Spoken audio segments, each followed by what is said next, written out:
What's going on, YouTube? It's your boy, CamATL, and welcome back to another video. This is the final look for week 14. Hopefully, everybody's excited to go and ready to get some money this weekend. We've got some amazing spots and a lot of things to cover.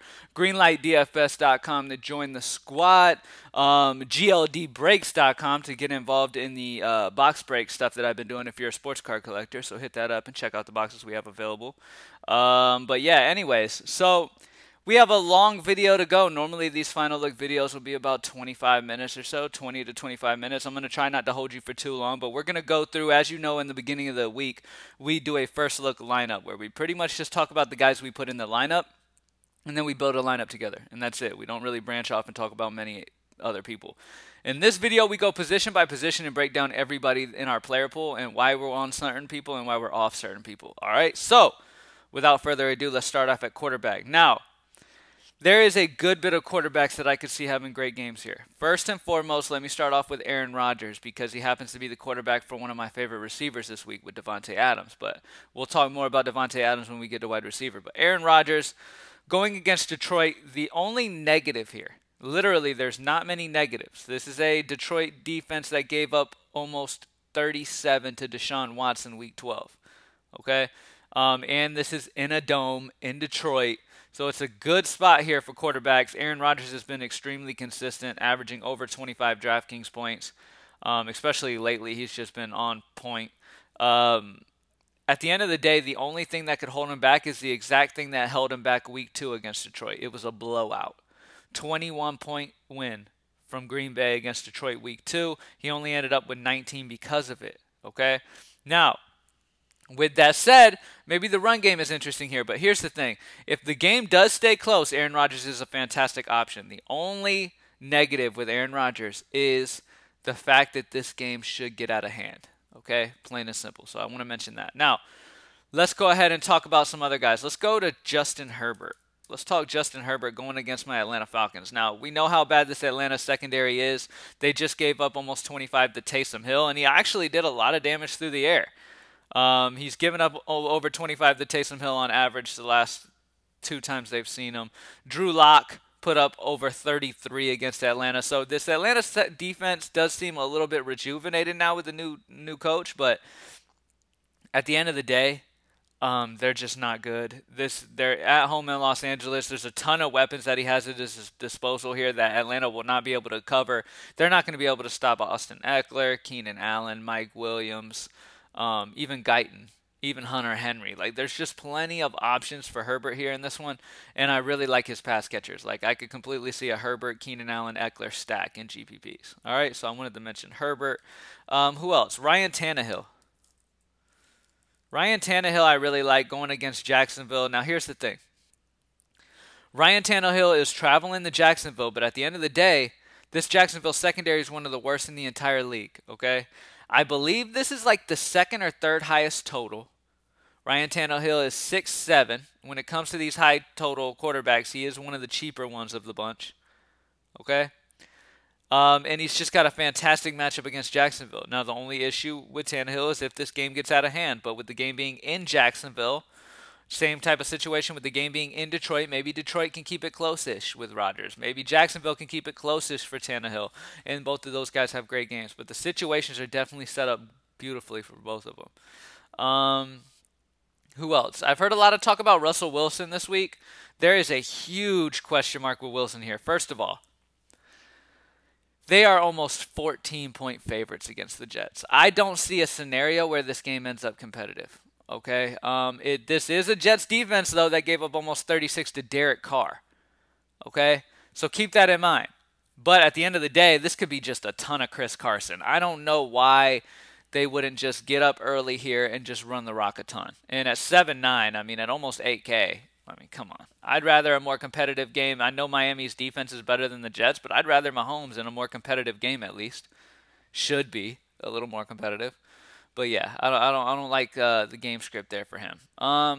What else? Now, speaking of game scripts and guys in solid spots, I really do like Phillip Rivers.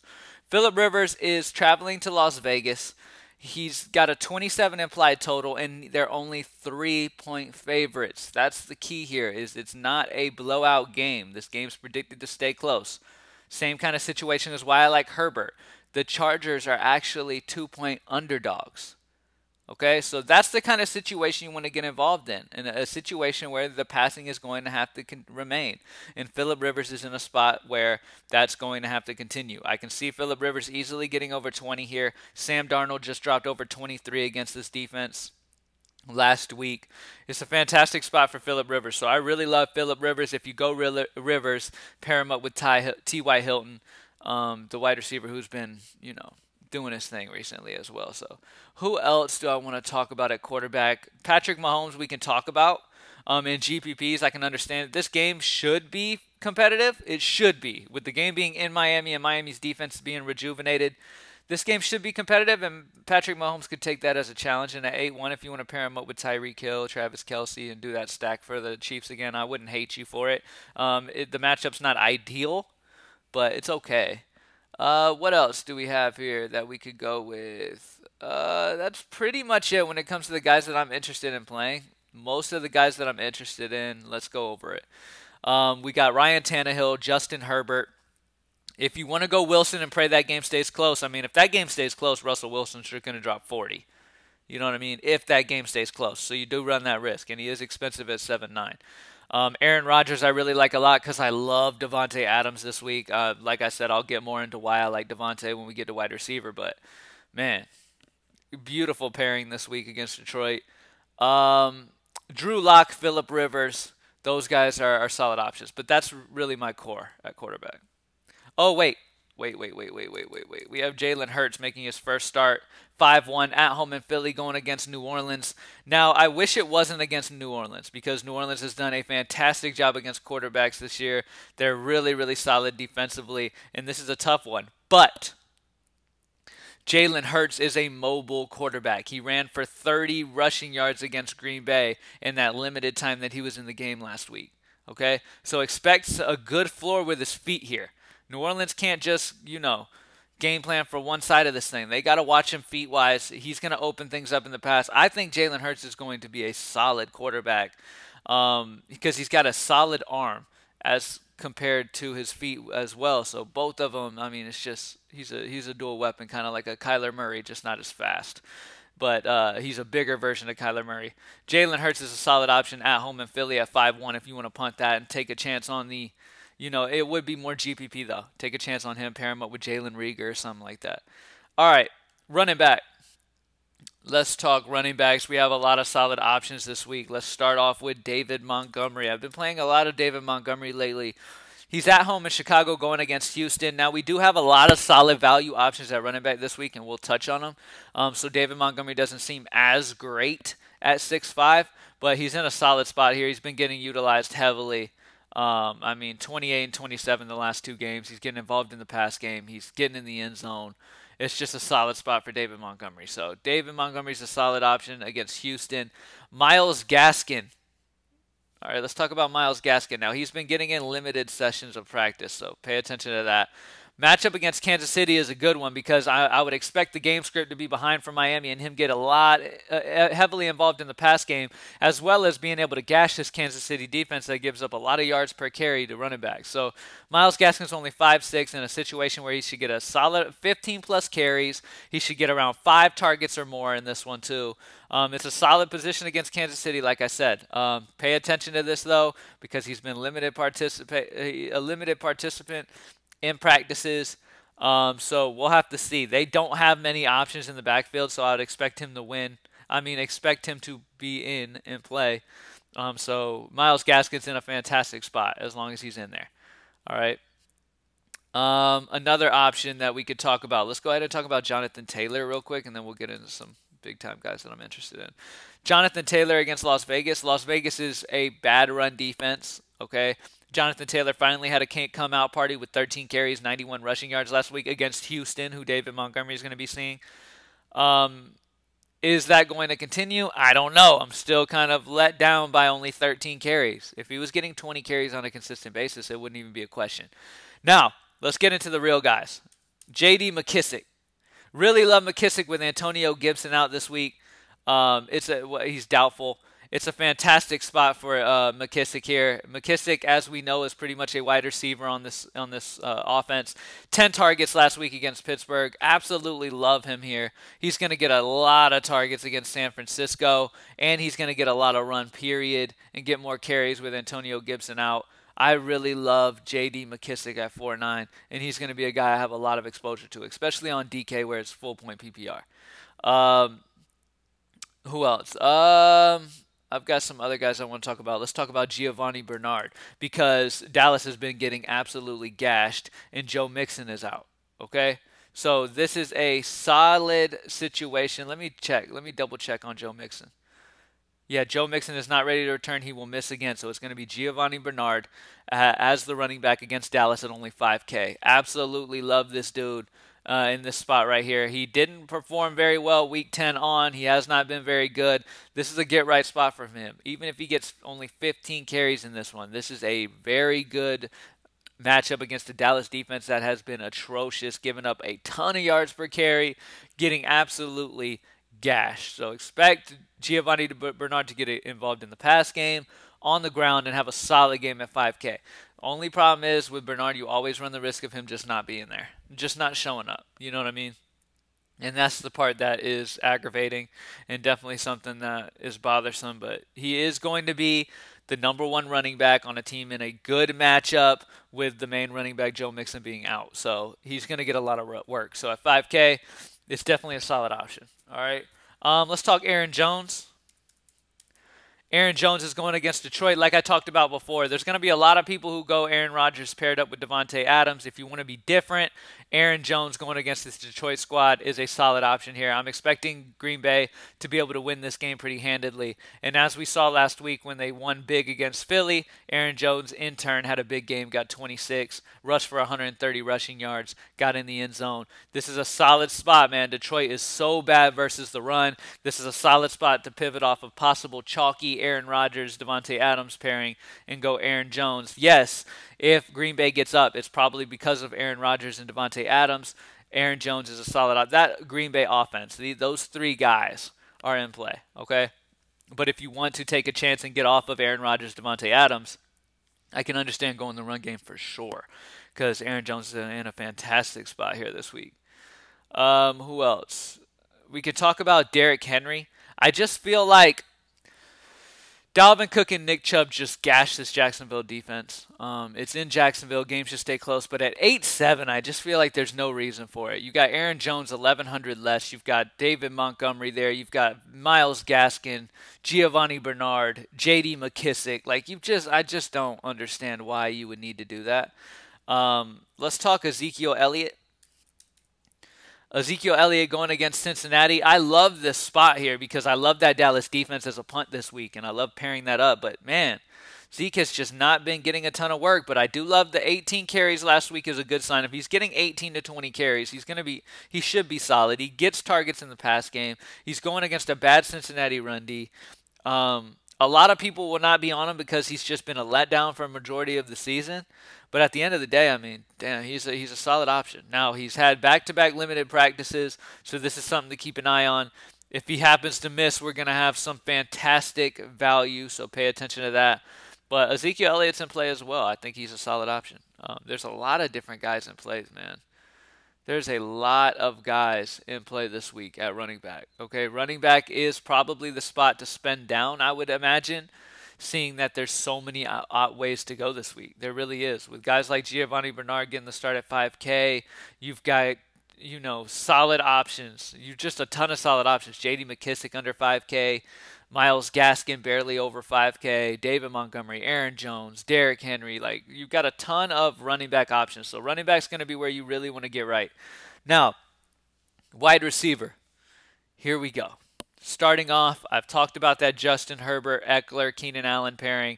There's something about it that's just really sticking out to me, and my gut keeps popping back on it. But Keenan Allen and Eckler paired up with Herbert, I absolutely love it. I mean, I don't have to explain too much why I like Keenan Allen. He's one of the heaviest targeted receivers in the entire league. Atlanta's a bad secondary. I'm not going to waste too much of your time on that, okay? Let's talk Davante Adams and the reason I love him so much, okay? Now, Davante Adams moves around all over the place. So he's going to see every single one of these guys pretty much. But the guy he's going to see the most likely, is Jeff Akuda, the rookie for Detroit. Okay? Now, Akuda has been getting targeted 25% of the time and giving up over half a fantasy point per route ran. Okay? Which is not good. Okay? And Jeff Akuda is going to have to be assigned on trying to slow down Davante Adams. These perimeter cornerbacks have no chance in hell against Davante Adams. Okay, he's going to be moving around. So, yeah, they just have no chance in hell. Especially against left wide receivers, they have just struggled a ton too. So, like, Davante Adams is going to travel on both sides. So, Davante's going to smash, period, especially when he's against Jeff Akuda. Marquez Valdes-Scantling is a sneaky option on the other perimeter outside because Detroit does give up a ton to the left cornerback, left wide receivers, which Scantling plays majority of his snaps over there, but it doesn't matter. I mean, look, Scantling and Davante switch around all the time. Davante plays over 30% of his snaps in the slot.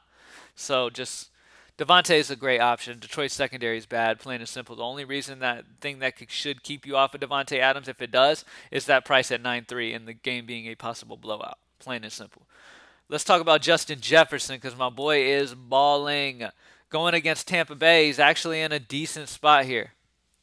It's not too bad, okay? Because at the end of the day, Tampa Bay is a solid defense, but they've really struggled against the left wide receivers, and that is where Justin Jefferson lines up predominantly, okay?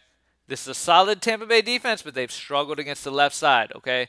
They literally, this secondary is just bottom in the league this season. They're second worst versus left wide receivers this season. Okay, so this is a very good spot for Justin Jefferson, Adam Thielen. This is a solid option for him, and I think this game stays competitive as well. So I like Justin Jefferson this week. Corey Davis, especially if you're going Tannehill, Corey Davis really sticks out to me. I talked about it in the first look as to why I like Corey Davis so much, but I will touch on it once again. Corey Davis will be seeing a lot of Luke Barco, who gets targeted 27% of the time and gives up 0.67 fantasy points per route ran. That is horrible. One of my favorite pairings of the week is Tannehill with Corey Davis. Okay? But it's not just that. Perimeter receivers in general. So A.J. Brown, Corey Davis paired up with Tannehill could possibly be a takedown lineup this week. I really love that. You guys know how much I loved Minnesota and their perimeter receivers paired up with Cousins last week, and look what they did. So I really love that situation for Tannehill, Corey Davis, A.J. Brown, those guys. If you do end up going Russell Wilson and GPP, here's the thing. If you want to take the shot that somehow the Jets keep the game competitive and Seattle just runs the score up through the air, DK Metcalf paired up with Russell Wilson would definitely be a solid option. All right, let's break it down. Metcalf is going to be facing Lamar X Jackson, who gives up 0.45 fantasy points per route ran. Metcalf is an absolute physical beast. Nobody can stop him. It doesn't matter. And this dude is already a trash at defending guys. So DK Metcalf's going to go off. I really love the pairing of DK with Russell Wilson if you do believe in GPPs, if you believe this game stays competitive. Allen Robinson. Let's talk about Allen Robinson because this is a solid spot for A-Rob here. He is questionable. He's been getting in limited work. I'm expecting him to play, though. So I really do like the situation for Allen Robinson going against Vernon Hargreaves. It's a beautiful spot, man. I mean, at the end of the day, Vernon Hargreaves has been getting targeted. The perimeter cornerbacks for Houston are the guys to take advantage of. Darnell Mooney, Allen Robinson, both in fantastic spots. Allen Robinson is going against Vernon Hargreaves, who gives up 24% target rate. So it gives up 0.45 fantasy points per route ran. Now on the other side in GPPs, if you want a full stack, you want to get some real exposure to this. Darnell Mooney, or you want to get off maybe a higher owned Allen Robinson for GPP play. Darnell Mooney going against Phillip Gaines.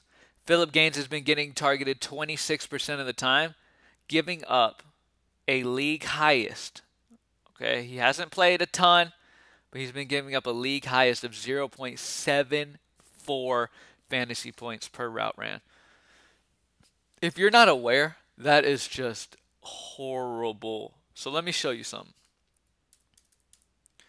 Darnell Mooney. All right, Darnell Mooney is 3.5. He's been missing practices, so pay attention to it. But if he plays, my God, is his matchup fantastic. Okay, and anytime also that Allen Robinson lines up on that side with Philip Gaines, he's going to crush too. So plain and simple, the perimeter receivers I love in this one. If you want a value guy, a sneaky value guy that probably will have barely any ownership, Darnell Mooney at 3.5 going against Philip Gaines majority of the time is a fantastic option against these Houston cornerbacks. Who else do I want to talk about? Who have I not touched on? Let me see. Let me see. T.Y. Hilton. So if you play Phillip Rivers, really love T.Y. Hilton. And Phillip Rivers is, wait, hold on. Phillip Rivers is one of the quarterbacks I really like this week due to his price, the game script, the game being a competitive game, should stay close, good matchup against Las Vegas. I wish it was in a dome, but it is what it is.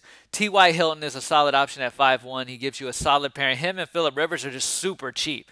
They allow for you to get a solid pairing and a good matchup and surround them with just studs. You know what I mean? So I really like T.Y. Hilton. Another guy I really want to talk about, want to make sure I don't miss this, is Michael Gallup. Michael Gallup sticks out to me big time here because I'm expecting William Jackson of Cincinnati to shadow Amari Cooper. That's what I would expect, okay? I'm expecting William Jackson to shadow Amari Cooper, and William Jackson has done a fantastic job this season, and he's only getting targeted 15% of the time, which is not good. Which in turn means that on the other side, LaShawn Sims has been getting murdered. He's giving up half a fantasy point per route ran. He's getting targeted over 21% of the time. Michael Gallup. Now, when a star receiver is being shadowed, that opens up for the other guys. So CeeDee Lamb and Michael Gallup should both have fantastic games here, especially Michael Gallup against LaShawn Sims. Sims has been getting rocked, and Michael Gallup has been getting good targets from Andy Dalton. So Michael Gallup at 3.8. Another amazing value down there with Darnell Mooney, man. All right. What else? What else can we talk about? Let's talk about Tyler Boyd and A.J. Green because, God, they are just cheap. Tyler Boyd's 4.9. Look, I get it. I love the Dallas defense too, so I'm not going to do a bunch of this. If you end up getting off of Dallas's defense and you want to, play a different defense and you want the value of Cincinnati, I get you. I mean, at the end of the day, Dallas's defense isn't good. I'm playing them because they're going against a backup quarterback and they're able to create decent pressure and get sacks on quarterbacks too. So I love the Dallas defense, but at the same time, I can't take away how Tyler Boyd is 4.9. And A.J. Green is a ridiculous bare min 3K. Okay? Now, A.J. Green has pretty much just disappeared off the face of the earth. He's not getting targeted. It's the last 2 games, 3 targets, 1 target.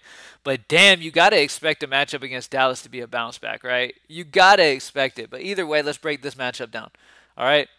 A.J. Green, Tyler Boyd, T. Higgins. Let's see. Now, first guy that sticks out to me is I always love picking on Anthony Brown, and that would be T. Higgins matching up with Anthony Brown majority of the time, but A.J. Green will see some of him as well. Perimeter receivers in general do the best against Dallas, so picking on Awuzie, picking on Brown, those are the 2 guys to pick on. So A.J. Green and T. Higgins are the main guys, but don't leave out Tyler Boyd. He's a great option. But T. Higgins out of the bunch because Anthony Brown gets targeted 24% of the time. All 3 of these cornerbacks for Dallas give up over 0.45 fantasy points per route ran. They're going to get murdered, okay? And at the end of not murdered. They're not going to get murdered because Dallas is going to be – here's the thing you got to keep in consideration too.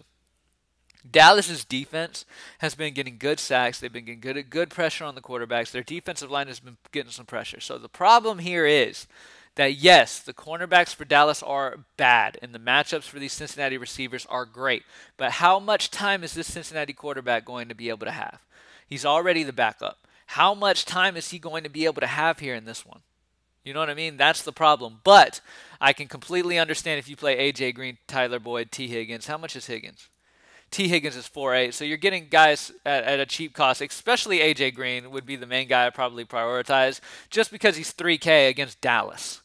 Okay, and at the end of the day, I do expect Cincinnati to be behind. So you can do worse than A.J. Green at bare min 3K. I know he's been bad, but damn, it's got to be a get-right spot for him. Outside of that, we're at the 25-minute mark almost. So let's go ahead and move on. Let's go tight end. Now, a tight end that I want to start off talking about is T.J. Hawkinson. Now, the reason here being is because I think, especially if you go the Aaron Rodgers route paired up with Davante Adams, I love trying to figure out a run-back option. Now, the issue is picking one of these receivers for Detroit against this solid Green Bay secondary is going to be rough, which in turn should open up some targets for T.J. Hawkinson because Jair Alexander for Green Bay, amazing cornerback. Okay, Kevin King, solid cornerback. Chandon Sullivan in the slot, solid cornerback. Like, these corners are solid for Green Bay. So if I have to pick a spot that I'm wanting to run it back with, I would say T.J. Hawkinson. The reason being, too, is, yes, I have some numbers and some reason being for this, okay? Now, here's the reasoning behind it. The matchup. The guy that Hawkinson is going to see the most and the guy that this defense normally loves to run out against tight ends and guard tight ends is going to be a solid matchup for Hawkinson, okay? Now, if you look at fantasy points allowed per route ran out for tight ends, one of the best matchups is tight ends against Green Bay. T.J. Hawkinson is going to be Christian Kirksey. Is the linebacker that majority of the time tries to guard tight ends, okay? T.J. Hawkinson has a great situation here because, like I said, Green Bay should get up. Green Bay's cornerbacks are really good, which in turn should open up some for the tight end against linebacker, which, like I said, he'll face a lot of Christian Kirksey, who has been giving up 0.34 fantasy points per route ran, which is the second highest rate in the NFL. Second only to Todd Davis, linebacker for Minnesota, who will be seeing a lot of Rob Gronkowski this week. So Hawkinson, Rob Gronkowski, great options. Kyle Rudolph, Logan Thomas again. All great tight ends this week. Those are the main guys. T.J. Hawkinson really sticks out to me this week. I know he's 5K, but damn, the situation's great in a dome. Really love that situation there for him. Rob Gronkowski right there underneath him at 4.8. Kyle Rudolph. How much is Rudolph? Kyle Rudolph is 2.9. He's questionable. Keep an eye on that. You got Hayden Hurst in a solid matchup. He's questionable. Keep an eye on that. But Logan Thomas as well is a solid value, and he's a guy that I'll probably have a lot of exposure to because he's only 3.3. Get you in a good matchup as well. Logan Thomas is going to see a ton of Drake Greenlaw, which has given up 0.32. So it's only 0.2 away, 0.02 away from Hawkinson's matchup. So, and he's been getting targeted a lot too. So teams target their tight ends against this San Francisco defense a lot. So Logan Thomas is a solid option. Really love him at 3.3 if you decide you don't want to spend up at tight end. Defense, it's pretty easy. I'm going to be straight up with you. Most of my shit's going to be... Oh, sorry. Hold on. I saw Dallas and thought I was good. Let me see. Whatever. They're one of the cheapest. There you go. Dallas Cowboys is still my favorite defense. They're going against a backup quarterback. They should get up. Cincinnati probably make mistakes catching up. Cowboys have one of the highest sacks. They've got a good amount of sacks. They're getting pressure on quarterbacks. I think this is going to be a tough situation for Cincinnati.